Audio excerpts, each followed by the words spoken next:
ನಮಸ್ತೆ ಫ್ರೆಂಡ್ಸ್, ಇವತ್ತಿನ ನಮ್ಮ ಅಮ್ಮನ ಆರೋಗ್ಯ ಚಾನಲಿಗೆ ನಿಮಗೆಲ್ಲರಿಗೂ ಸ್ವಾಗತ. ಇವತ್ತು ನಾವು ಬಹಳ ದಿನಗಳ ನಂತರ ನಮ್ಮ ವಿಡಿಯೋವನ್ನು ಅಪ್ಲೋಡ್ ಮಾಡ್ತಾ ಇದ್ದೇವೆ. ಹಾಗೆ ಫ್ರೆಂಡ್ಸ್, ನೀವು ಇಷ್ಟೇ ತನಕ ನಮಗೆ ಸಪೋರ್ಟ್ ಕೊಡ್ತು ಬಂದಿದ್ದೀರಾ. ಇನ್ನು ಮುಂದೆಯೂ ನಿಮ್ಮ ಸಪೋರ್ಟ್ ಹಾಗೂ ನಿಮ್ಮ ಒಂದು ಕಮೆಂಟ್ಸ್ ಮೂಲಕ ನಮಗೆ ಲೈಕ್, ಶೇರ್, ಕಮೆಂಟ್ಸ್ ಮಾಡಿ ನಮಗೆ ಸಪೋರ್ಟ್ ಮಾಡಿ ಫ್ರೆಂಡ್ಸ್. ನೋಡಿ, ನಾವು ಇಲ್ಲಿ ಒಂದು ಇಂಗ್ರೀಡಿಯೆಂಟ್ಸ್ ಹೇಳೋಕ್ಕಿಂತ ಅದು ನಮ್ಮ ಆಹಾರದಲ್ಲಿ ಅಥವಾ ಆರೋಗ್ಯ ದೃಷ್ಟಿಯಲ್ಲಿ ಬಹಳ ಒಂದು ಉಪಯೋಗವಾದಂಥ ಎಲೆಯ ಬಗ್ಗೆ ನಾನು ನಿಮಗಿಲ್ಲಿ ತಿಳಿಸ್ತಾ ಇದ್ದೇನೆ.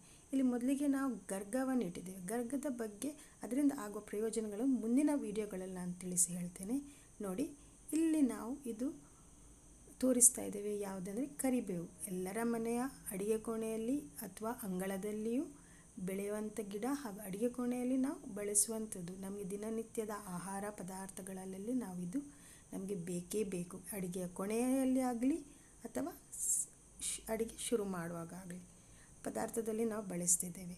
ಒಗ್ಗರಣೆಯಲ್ಲಾಗಲಿ ಅಥವಾ ಕಡಿಯುವಾಗ, ಮಸಾಲೆ ಕಡಿಯುವಾಗ ಬಹಳ ಒಂದು ಆರೋಗ್ಯಕ್ಕೆ ತುಂಬ ಪ್ರಯೋಜನವಾದ ಒಂದು ಎಲೆ ಅಂತಲೇ ಹೇಳ್ಬೋದು, ಕರಿಬೇವಿನ ಎಲೆ. ಬನ್ನಿ, ಯಾವುದೆಲ್ಲ ಇದರ ಹೆಲ್ತ್ ಬೆನಿಫಿಟ್ಸ್ ಇದೆ ನಾನು ನಿಮಗೆ ಇಲ್ಲಿ ಒಂದೊಂದಾಗಿ ತಿಳಿಸ್ತೇನೆ. ನನಗೆ ಎಷ್ಟು ಗೊತ್ತಿದೆ ಅಷ್ಟರ ಮಟ್ಟಿಗೆ ನಾನು ನಿಮಗೆ ತಿಳಿಸ್ತೇನೆ. ಇದರಿಂದ ಪ್ರಯೋಜನ ಅಂದರೆ ಇದರಲ್ಲಿ ಹೇರಳವಾದ vitamin A, vitamin C, minerals ಹಾಗೂ ಫಾಲಿಕ್ ಆ್ಯಸಿಡ್, ಫಾಸ್ಫರಸ್ ಬಹಳ ಹೇರಳವಾಗಿ ಇದೆ. ಇದರಲ್ಲಿ ಆಯುರ್ವೇದದಲ್ಲಿ ಬಹಳ ಒಂದು ಉಪಯೋಗವಾದ ಮೆಡಿಸಿನಲ್ ಬೆನಿಫಿಟ್ಸ್ ಇದರಲ್ಲಿ ಇದೆ. ಇದು ನೋಡಿ, ನಮಗೆ ಇದು ಏನು ಪ್ರಯೋಜನ ಅಂದರೆ ಆ್ಯಸಿಡಿಟಿ ಕಂಟ್ರೋಲ್ ಮಾಡ್ತದೆ, ಗ್ಯಾಸ್ ಟ್ರಬಲ್ ಎಲ್ಲ ಕಂಟ್ರೋಲ್ ಮಾಡ್ತದೆ. ಹಾಗೆ ಬೋನ್ಸ್ ಇದು ನೋವಿದ್ದವರಿಗೆ ಕರಿಬೇವಿನ ಒಂದು ಎಲೆಯ ಒಂದು ಆಹಾರದಲ್ಲಿ, ದಿನನಿತ್ಯ ಆಹಾರದಲ್ಲಿ ಉಪಯೋಗ ಆದರೆ ಬೋನ್ಸ್ ಇದು ಪ್ರಾಬ್ಲಮ್ಮು ಕಮ್ಮಿ ಆಗ್ತದೆ. ಹಾಗೆ ನಾವು ನಮ್ಮ ಮನೇಲಿ ಇದೇನೆಂದರೆ ನಾವು ಸ್ಟೋರ್ ಮಾಡ್ತೇವೆ. ಅಂದರೆ ನಮ್ಮ ಆಹಾರ ಪದಾರ್ಥಗಳ ಯೂಸ್ ಮಾಡುವಾಗ, ಕಡಿಯುವಾಗ, ಪದಾರ್ಥಕ್ಕಾಗ ನಾವು ಈ ರೀತಿ ಅದನ್ನು ಚೆನ್ನಾಗಿ ಹುರಿದು ಫ್ರೈ ಮಾಡಿ ಒಂದು ಏರ್ ಕಂಟೆಂಟ್ ಟೈಟ್ ಬಾಕ್ಸಲ್ಲಿ ನಾವು ಇದನ್ನು ಸ್ಟೋರ್ ಮಾಡಿ ಇಡುವಂಥ ಪದ್ಧತಿ ನಮ್ಮ ಮನೇಲಿ ಮೊದಲಿಂದನೂ ಮಾಡ್ತಾ ಬಂದಿದ್ದೇವೆ.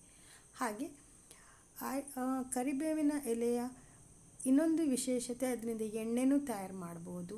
ಈ ಗ್ರೇ ಹೇರ್ ಅಂತ ಹೇಳ್ತಾರಲ್ಲ, ಬಿಳಿ ಕೂದಲಿದು, ಅದು ಸ್ವಲ್ಪ ಕಮ್ಮಿ ಮಾಡ್ತದೆ. ಅದರಲ್ಲಿ ಬಿಳಿ ಕೂದಲನ್ನು ನಿಮಗೆ ಬೇರೆ ರೀತಿಯ ಈ ಕಪ್ಪು ಗಿಪ್ಪು ಬಣ್ಣ ಬಳಸುವಂತ ಬೇಕಂತಿಲ್ಲ. ಯಾಕೆಂದರೆ ಇದರಲ್ಲಿ ಅಯನಂಶ ಹೇರಳವಾಗಿದ್ದರಿಂದ ಕರಿಬೇವಿನ ಸೇವನೆ ಆಗಲಿ, ತಲೆ ಕೂದಲಿನ ಎಣ್ಣೆ, ತೆಂಗಿನೆಣ್ಣೆ ಬಳಸುವಾಗ ಇದನ್ನು ಬಿಸಿ ಮಾಡಿ ಹಾಕುವಂಥದ್ದಾಗಲಿ ಬಹಳ ಉಪಯೋಗ ಆಗಿರ್ತದೆ.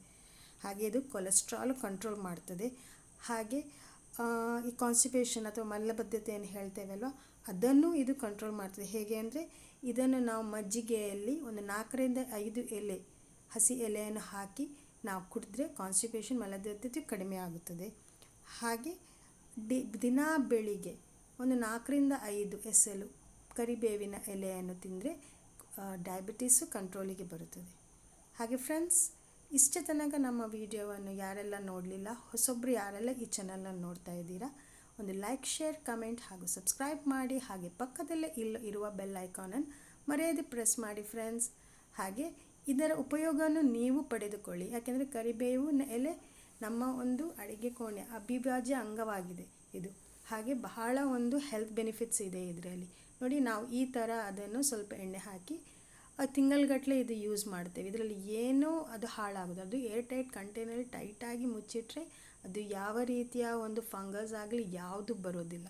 ಡೈಲಿ ಆಹಾರ ಕಡಿಯುವಾಗ ಮಸಾಲ ನಾವು ಕಡಿತೇವೆ ಅಲ್ವಾ ಪದಾರ್ಥಕ್ಕೆ, ಅದಕ್ಕೆ ಯೂಸ್ ಆಗ್ತದೆ. ಚಟ್ನಿನೂ ಮಾಡ್ಬೋದು, ಚಟ್ನಿ ಹುಡಿಯೂ ಮಾಡ್ಬೋದು ಬೇವು ಸೊಪ್ಪಿಂದ. ಬಹಳವಾದ ಹೆಲ್ತ್ ಬೆನಿಫಿಟ್ಸ್ ಇದೆ ಇದರಲ್ಲಿ.